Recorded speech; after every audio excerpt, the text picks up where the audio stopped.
కాకరకాయలు అయితే చాలా ఫ్రెష్గా ఉన్నాయి, లేతగా ఉన్నాయి.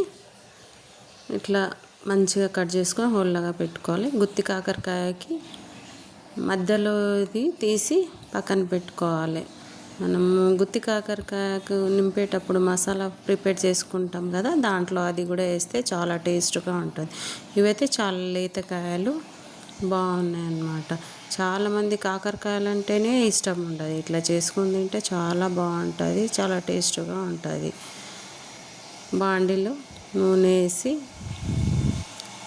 సన్నగా తరిగిన ఉల్లిపాయలు, పచ్చిమిర్చి, టమాటా, ఉల్లిపాయలు వేసి బాగా ఫ్రై చేసుకోవాలి. తర్వాత పచ్చిమిర్చి వేసుకోవాలి. వేసుకున్న తర్వాత టమాటాలు వేసుకొని అల్లం వెల్లిగడ్డ వేసుకొని మంచిగా ఫ్రై చేసుకోవాలి. తర్వాత కాకరకాయలు గుజ్జులో నుండి తీసినాం కదా, అది కూడా వేసి మంచిగా ఫ్రై చేసుకోవాలి.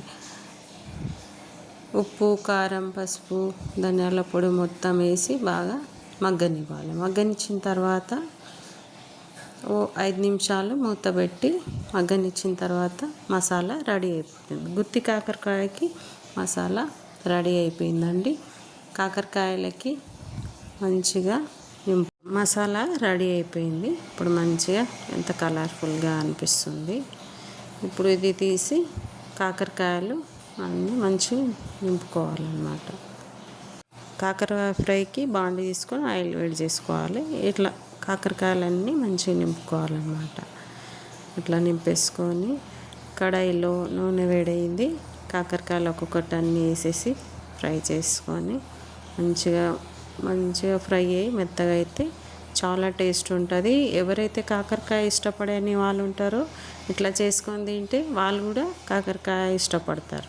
చాలా టేస్ట్ ఉంటుంది, బాగుంటుంది. కాకరకాయలు తినాలి అంటారు, చిన్నపిల్లలు అయితే అస్సలు ఇష్టపడరు కాకరకాయలు తినడానికి. ఇలా చేసి పెట్టండి, చాలా టేస్ట్ ఉంటుంది.